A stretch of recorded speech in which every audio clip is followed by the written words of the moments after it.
All right, we are now recording, so that's fine. 13 minutes have gone by with me not recording, but all I've talked about is the midterm and whatnot, which, to be fair, I've already codified via email. So this is really just me going over the email and answering questions that I got in response to the email. So hopefully that didn't actually necessarily need to be recorded, but if it did, oh well. So thanks for letting me know I was not recording.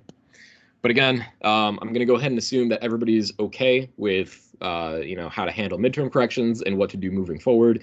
Again, in the topic of coming to talk to me, office hours are, again, picking back up today, 4:15 to 5:15 p.m. And if you cannot make office hours, as I've said like 3-4 times this semester, if you can't make office hours, I encourage you to still email me so that way we can come up with a time that you can actually meet. Okay, because I still want to be able to meet with you to help you out. And if you can't come up to office hours, that's not on you. I get it. You have different, responsibilities and constraints to your schedule, and I'd be more than happy to work around it. But if you don't come to talk to me to say, hey, I need to, have a specific meeting that's outside of office hours, I'm not going to initiate that. That's on you. Okay? So please feel free to, drop by office hours or make a special appointment, and we'll go from there. Okay, so things that were good on the midterm, all of you guys, for the most part, handled question 2 pretty well. So again, I'm talking on average here. Most of you guys, handled that and were okay. Distance formulas for question 3 were also all pretty okay, except for, maybe some sign errors here or there that resulted in giving you an incorrect answer. And, so be it. If you, had to put, double negative and you only put, like, for example, if you were supposed to put square root of whatever, I don't know what the y component was, you're supposed to put 3 minus a -1, and then obviously square it.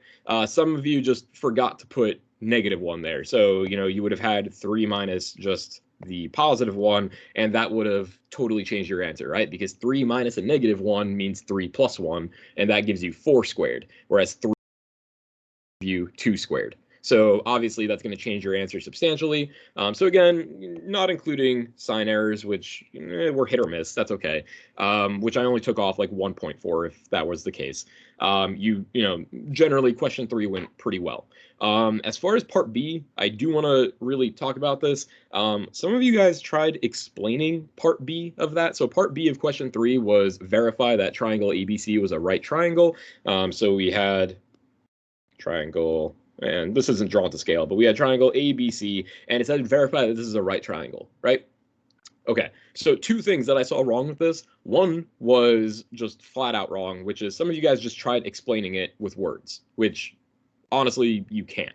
The only way that you could explain it with words is if you somehow incorporated the proper equation that you needed to verify that it was a right triangle in your sentence, which, fair enough, one person did, so bravo to that person. What you had to do was you had to use the formula, and this is the only formula that we've talked about at this point regarding right triangles. The formula is a squared plus b squared is equal to c squared. Pythagorean theorem, right? So if you used this theorem here to verify that you had a right triangle, what you would ended up with is you would have ended up with 32 is equal to 32, and hooray. Right, then that was the correct answer. You were supposed to get the same thing on the left side as you were on the right, and if they were equal, the left side and the right side, then you have now verified that triangle ABC is in fact a right triangle. Okay, so some of you guys were still messing up what sides go to A and what sides go to A or B, and what side goes to C. Again, C for this here, this is always your hypotenuse, always, guaranteed, no matter what. And your hypotenuse is always your longest side. So when you figured out the distance of AC, the distance of AB, and the distance of BC, you should have assumed, okay, the longest side will be my hypotenuse when I try to figure out a squared plus b squared is equal to c squared. So your longest side in this case, and I'll just put a little hash mark here in red, was that side AB, which, correct me if I'm wrong, but I believe that it should have come out to be 4 square root of 2, I think that sounds right, because the other sides should have come out to be 4. So in this case, what you would have done is you would have plugged 4 square root of 2 all the way into your C, and then your other sides, AC or BC, whatever, could have gone into either A or B. And it doesn't matter because you're adding them together. So regardless, what side you plugged into A and what side you plugged into B, you should have gotten the correct answer anyway. Also, it helps because AC and BC were equal. So they were both 4, so it really didn't matter which, letter you plugged it into. But the point is that, again, some of you guys got tripped up on what your hypotenuse is, and your hypotenuse is always your longest side of the triangle. Again, when some of you guys were trying to describe to me via a sentence that this is a right triangle, some of you guys said this is a right triangle because one side is longer than the other two. That's not acceptable. And the reason it's not acceptable is, what if we have this triangle here, which, with the following sides, 7, 12, and 15. This is what's known as a scalene triangle. We've only talked about scalene, isosceles, and equilateral like one time. So this is, this may still not be fresh in your memory. Maybe you've heard this terminology before in other math classes, but point is it really hasn't come up here. But this is a scalene triangle, and the definition of scalene is where all 3 sides are not equal. So all 3 sides are different, right? So by the sentence that some of you guys wrote, which is one side is longer than the other two, well, isn't 15 longer than the other two? 15 is longer than 7, and 15 is longer than 12. So that still holds, but this is not a right triangle. And the reason this is not a right triangle, or you could verify that this is not a right triangle, by computing a squared plus b squared is equal to c squared. C squared, in this case, well, 15 would be your hypotenuse that you'd be testing because it's your longest side. So you would write it 7 squared plus 12 squared is equal to 15 squared. And I'm not going to do the math here because there's no point. But the point that I'm trying to make here is that they would not be equal. So this side would not be equal to that side. So just saying that one side is longer than the other two is not enough to say that triangle ABC was a right triangle. You had to use the Pythagorean theorem. So backtracking a little bit, there was... for number 2 in particular, a lot of you guys kind of, the one thing that I will say about number 2 is that a lot of you guys got tripped up. So we had the following 2x minus 3 over x, and this was equal to, I think, 1. Yeah, it was equal to 1. So this was number 2. And the thing that I was kind of a little upset seeing was how many people still don't really understand domain. We've talked about domain quite a bit now, and domain of a function is something that we've absolutely talked about very recently. So domain of a function we've already discussed is the same thing as domains of equations. So it's the same 2 rules. So as long as you knew the 2 rules, then finding the domain of this guy should have been pretty simple. I just want anybody to speak up and tell me, what are my 2 rules when finding domain? What are the 2 things that we're looking for? And yeah, Grace, no problem. If you're leaving and re-entering, no problem. That your denominator can equal 0, and that if it's under a square root, it has to be greater than or equal to 0, right? Yeah, exactly. Perfect, Gabriella. So the idea is, so I'll write them down. Denominator cannot be equal to 0, because if your denominator is equal to 0, then you're dividing by 0. That's what a fraction is, right? A fraction is division. So that means you're having some number up top divided by 0, and you can't divide by 0. That's not, a proper, it's not defined in the real numbers. So that's your first rule. And the second rule, as Gabriella said, is you can't have a negative number underneath an even powered root. Right? So square root, 4th root, 6th root, whatever the case may be, you can't have a negative number underneath it. So you look back at this and you say, okay, well, 2 rules. Denominator can't be 0 and no negative underneath of the square root. Do we have a root anywhere in here? Well, we have an exponent, but this is not a root. It's just an exponent. The way that you treat the exponent is your exponent gets applied to your numerator, and your exponent also gets applied to your denominator, so you'd have x squared in your denominator, but that's okay. That means nothing for your domain. The point is that there's no square root going on, there's no 4th root, there's no even powered root. So as a result, cool, you don't have to worry about number 2 here. You don't have to worry about your second rule. The only rule that you have to worry about is this: your denominator can't be 0. And how do you figure out when your denominator is 0? You set your denominator and put it equal to 0. And that's it. You set your denominator equal to 0, and you just solve for your variable. But in this case, that's super, super easy, right? What's happening here? You just only have x in your denominator. So when you set it equal to 0, you're done. And then you just needed to write it in interval notation. So the key to figuring out the domain here is just knowing your two rules of domain. And as long as you knew your two rules, this domain was like the easiest thing that I could have ever put on a test. So hopefully you guys see it now, and we're going to do a quick example or a couple examples regarding domain because I really want to hammer this down because, again, we're moving into functions of and domains of functions, and it's only going to get a little more complicated from here. So I really want to make sure that we're all on the same page regarding domain. For everybody who got this, I really appreciate you guys for, listening and making sure that, you're understanding this. And if you didn't understand domain prior to the midterm, hopefully now you will. And that's really all I'll say on it. So for number 2 in particular, again, I said most of you guys did a great job handling this. I'd say about 3/4 of the class who got this one right. They kind of just brute force this. And what I mean by brute force this is they did exactly what I was talking about regarding the exponent. They took their exponent, they applied it to their numerator and their denominator, which means they would have had 2x minus 3 squared over x squared is equal to 1. And then you kind of brute forced it where you expanded 2x minus 3 squared, you multiplied both sides by x squared to move this guy over, and then you subtracted the x squared over so that way you had a 0 on one of the sides. And that's totally a viable way to do it. You would have ended up having a 3x squared minus, I think it was 12x plus 9, something like that. Point is that you had something like this equal to 0. And that's totally fine, and then you were able to solve it from there. Great. There were a couple different ways that you could have gone about it. There was one way in particular that nobody did, so I'm going to just, try it with you guys real quick just to get you started. So the one way that nobody tried was substitution. You could have just substituted in for your gross piece, and the gross piece here is obviously the fraction, right? So you could have just said, let u equal 2x minus 3 over x. And then what happens? Well, then you would have had u squared is equal to 1, and I mean, this is super easy now, right? You could either move the 1 over and do difference of squares, or you could square root both sides. So square rooting both sides, you would have gotten u is equal to plus or minus 1. And then, cool, you've now solved for the new variable that you've created. And all you have to do is take your two solutions, which you just got, and solve for it over here, but in terms of x. So that was one way that could have made your lives substantially easier. The other way, which some of you guys did do, which was just square rooting both sides immediately. So no substitution and just doing the square root. The one thing I'll say about this is that this is a totally fine thing to do. But if you guys did this, some of you guys forgot the plus or minus.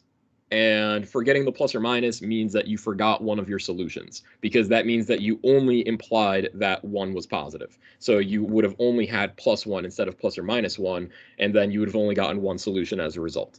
So if you're going to do your midterm corrections, if you wanted to do this method again, that's totally fine. Just don't forget your plus or minus. And there was one student in particular who I was really happy with that she tried. I gave her even just 1 bonus point just for trying this. So again, we started with 2x minus 3 over x. And, squared is equal to 1. What she tried was, okay, she realized that you could distribute the exponent to both pieces. So you would have had 2x minus 3 squared over x squared is equal to 1. And after moving the x squared over, she didn't expand the 2x minus 3. She kept it as 2x minus 3 squared is equal to x squared. She moved the x squared over, so she had 2x minus 3 squared minus x squared is equal to 0. And what she noticed is that you have 2 squares here, and you have a difference, which means you have difference of squares. And all you had to do was then write 2x minus 3 minus x times 2x minus 3 plus x, right? A minus b, and then a plus b, and equal to 0. And then solving from there. So I was really happy to see that. Again, some of you guys who got it right, doing it just taking the square root immediately, that's totally acceptable. And expanding everything made your life a little chaotic, but not incorrect. So if you solved it that way, totally fine. Let's backtrack even further to number 1. So number 1 was we had, let me pull it up. Sorry, I just realized I did not have it up on the screen I thought it had on.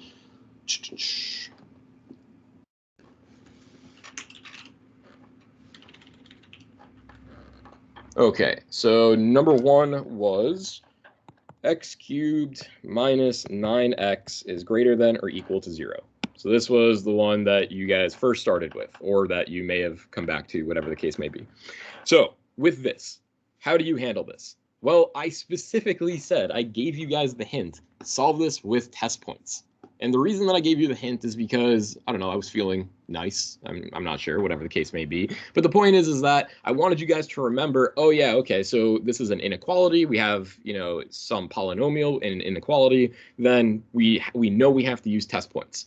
That's the first thing that should pop into your head. You see an inequality, it's not linear. You know a linear is where this exponent is 1. So if the exponent isn't 1, it's not linear, right? So, okay, how do you handle this? Well, again, I said that I'm not going to do the exact questions. Super similar to this on your midterm review, right? On your midterm review, we had, it was x squared plus 6x plus 7 is greater than or equal to -1. And it's, again, a very similar process. How did you start this? Well, with this, you had the one extra step of you had to move this -1 over, right? So moving the -1 over made this an 8 and a 0. And you do that because we need a 0 on one of the sides, right? But what did you do from here? Well, to solve this, you needed to factor first, right? So you factored x squared plus 6x plus 8. And again, this is just on the midterm review. And we actually talked prior to the midterm, the day right before the midterm. I know that we did this one in class. So you factored this, and when you factored this, you would have gotten, I think, x plus 4 and x plus 2 is greater than or equal to 0. And when you have this factored, you need to know what your numbers are on the number line that you're initially plotting, right? So you set both factors equal to 0. So you have x plus 4 is equal to 0, x plus 2 is equal to 0, and that would have given you x is equal to -4, and x is equal to -2, which means when you come down to your number line, you put -4 here, you put -2 here, and these are the 2 points that make the inequality 0. And because we care when it's 0, right? It's greater than or equal to 0. We know that we would put closed circles. We know that when it's 0, the inequality is still true. So -4 and -2 are acceptable. Now going back to the actual question on the midterm, which was this, you had to start by factoring this. That's all there was to it. You just factor this, and you're going to try to do the same thing that you do here. You get your factors, you solve for your factors, you plot your factors on the number line. The only difference here is that, notice, because this is a cube, you're going to have 3 factors. One of the factors, which, because I will start you guys off, well, what's the biggest thing that we can pull out of both terms? Well, the biggest thing that you can pull out is just an x. So you pull an x out, you'd have x squared minus 9 on the inside of the parentheses. And then you would just go from there, factoring x squared minus 9, which I'm not going to tell you guys how to do. Again, midterm corrections, just, come talk to me if you still don't know how to factor that. But point is that you have this x on the outside. X is a factor. When some of you guys were solving this, some of you guys just left off this x. So when you solve for all of your factors the same way that we did right here, so, x is equal to -4 and x is equal to -2, when you're doing it for this question, you have to remember to set this x equal to 0. And when you're setting this x equal to 0, you would just have x is equal to 0.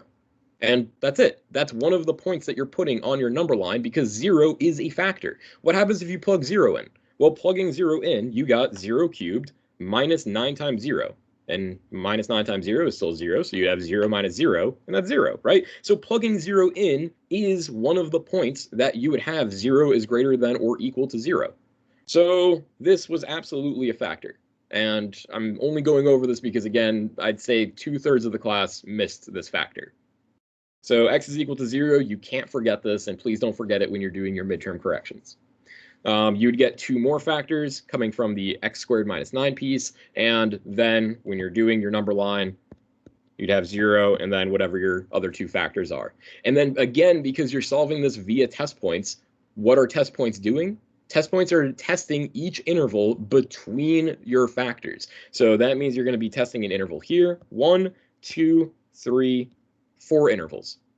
And that is how you solve this question. And whatever makes the inequality true, that is going to be the intervals that are part of your final solution. Okay, so the biggest hiccup was just people forgetting the x is equal to 0. And as a result, they would have forgotten this factor right here in the middle. And if they forgot this factor, then the number of intervals they were testing dropped from 4 to 3, right? If you didn't have the 0, then you only had 3 intervals that you were testing. And as a result, some of you guys ended up using 0 as a test point, which is incorrect, because as you guys can now see, 0 is a factor. You can't use one of your factors as a test point. Any questions with this one? Because again, I want to put you guys on the right track for your midterm corrections. I just want to make sure you're good to go.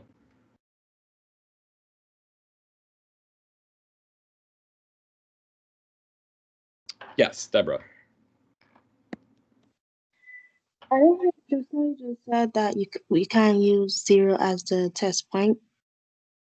You can't use 0 as a test point because 0 is one of your factors. It's the same thing as if we looked over here. We have -4 and -2 as your factors, right?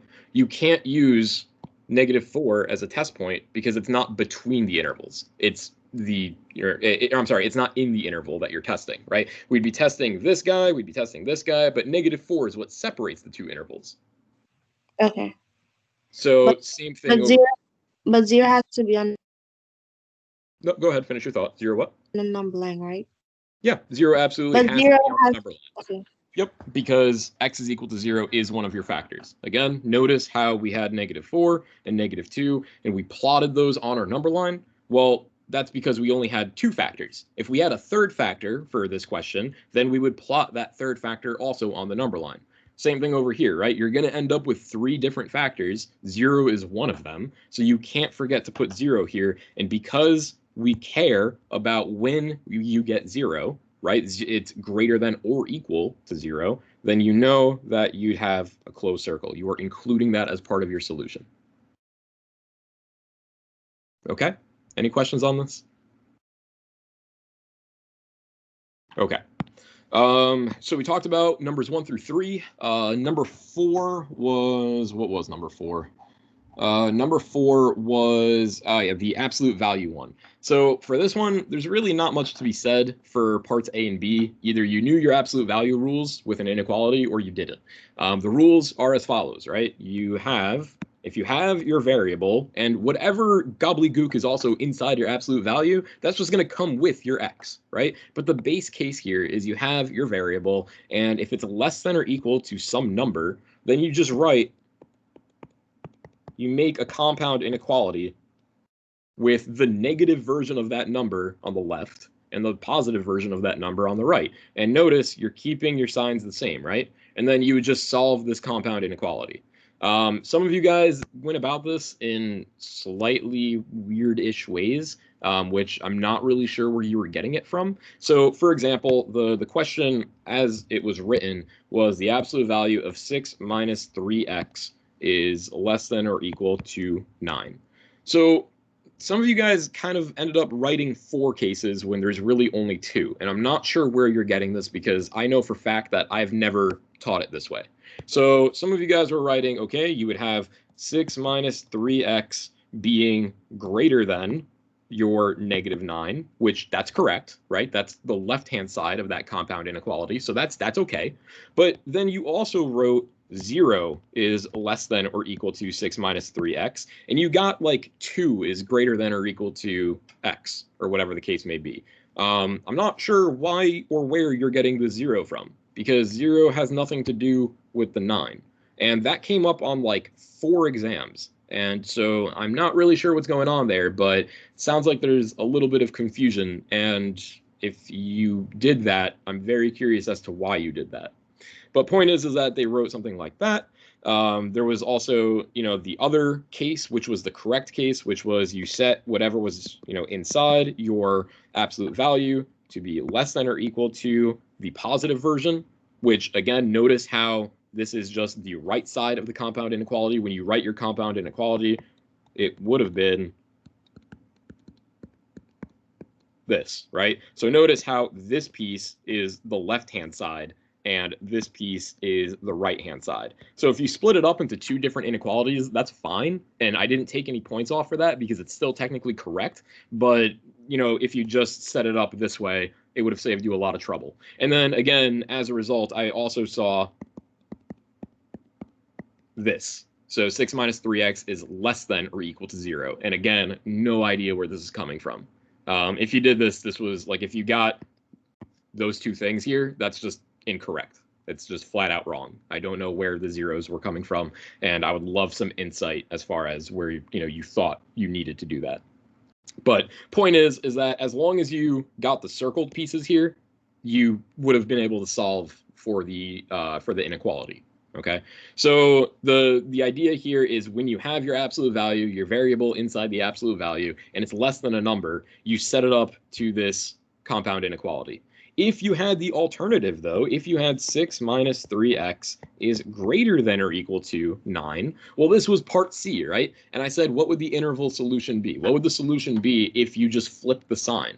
Some of you guys kind of hit it on the head with the short explanation. If you didn't do work, I wanted you guys to at least write down what your thoughts would be as far as what the solution would be, like explaining why it would be that.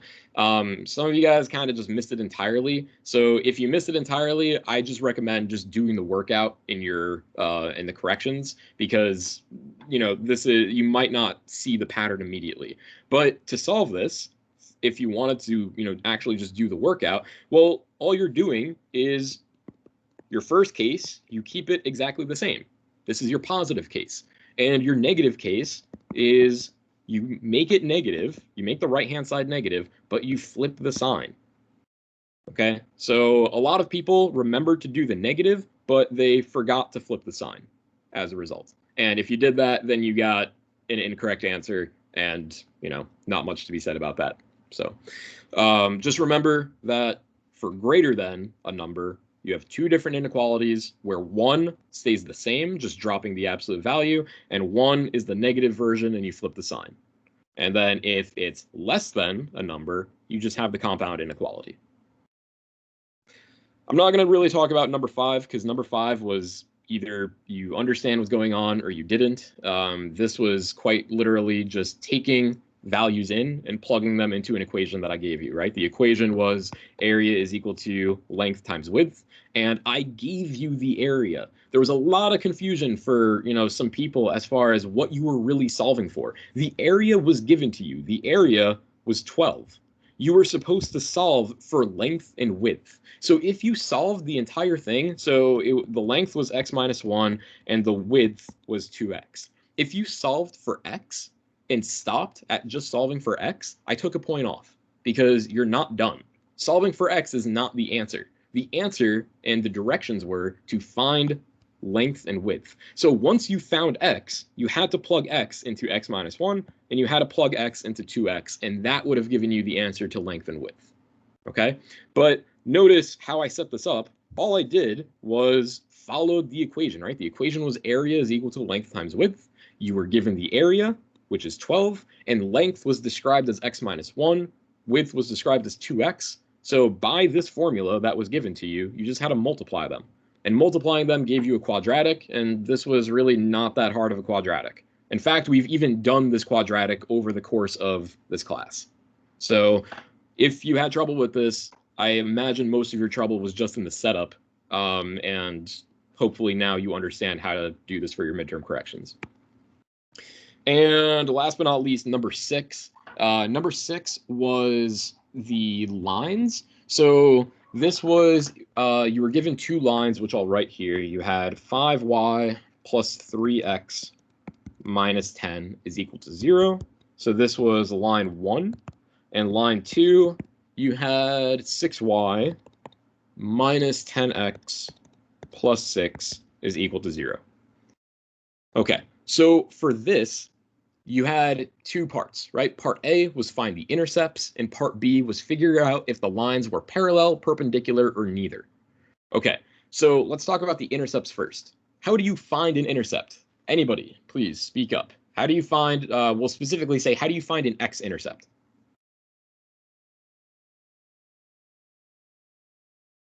You set your y equal to 0.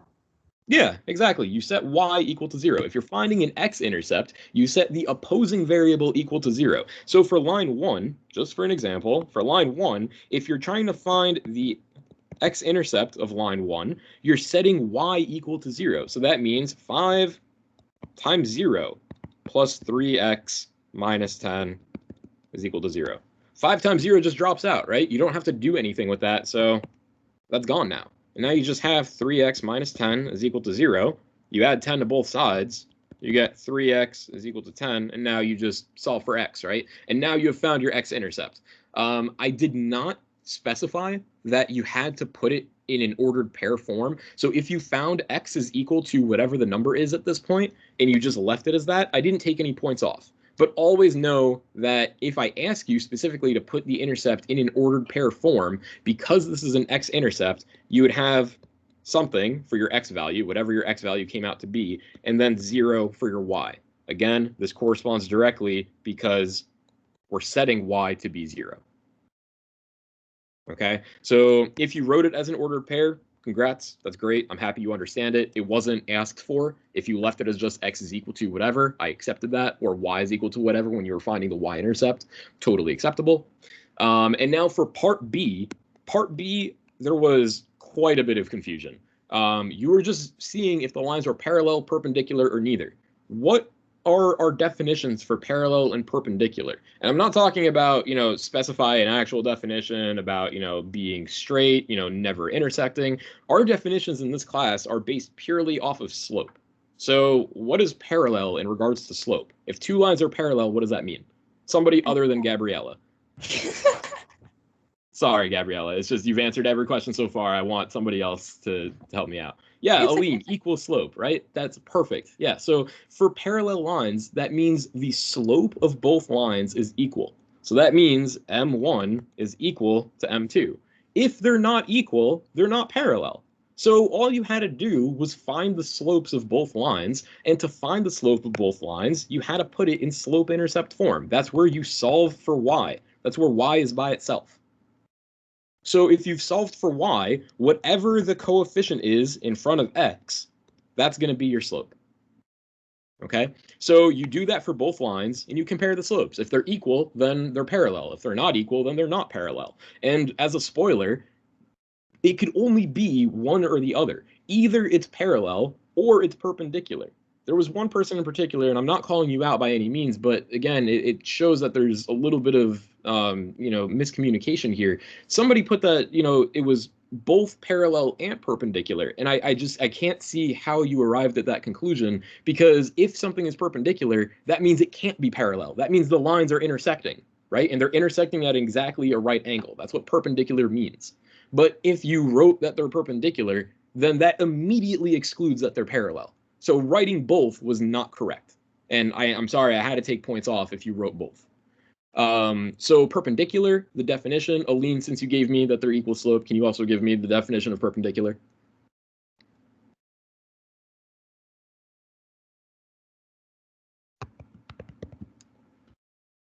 Negative reciprocal slopes, exactly, right? So what that means is M1 times M2 is equal to -1, right? Or alternatively, the other form is where you had whatever slope on the left side. So in this case, I have M1 is equal to -1 over M2, or the other way, which is M2 is equal to -1 over M1, right? Point is the top piece is probably the easiest. So what you did was you took your two slopes, multiplied them together, and if you got a -1 back, they are negative reciprocals. If you just saw it immediately, if you solved for the slopes and you said, okay, my slope is, this is whatever the first slope was and whatever the second slope was, if you saw that they are negative reciprocals, great, that's fine. But I needed to see the slopes. If you just jumped to saying that this is perpendicular without solving for the slopes, I had to take points off because you didn't show the slopes. You just kind of assumed that they're perpendicular and didn't show your work.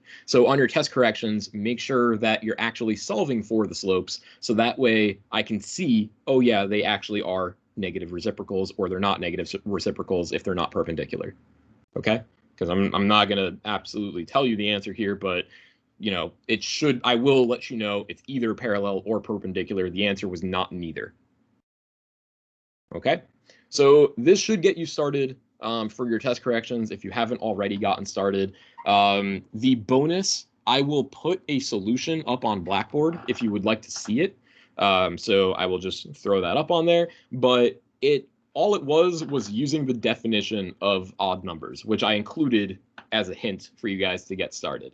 It wasn't easy. So don't feel like if you missed this bonus that, you should feel down on yourself. This was one of the more complicated word problems that I've, asked of you guys and that I will ever ask of you guys.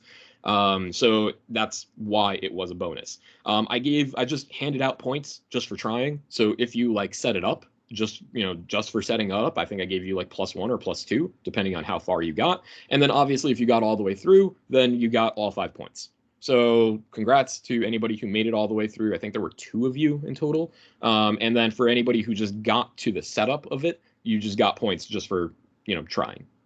Okay. So any questions on how to, get started with the midterm corrections? Any questions on, the quantity of what we're doing, or any of the definitions that we talked about: parallel, perpendicular, distance formula, a squared plus b squared is equal to c squared, how to solve for an inequality with test points. These are all things that we've touched on fairly extensively, and I really just want to make sure that you're putting your best foot forward here for your corrections.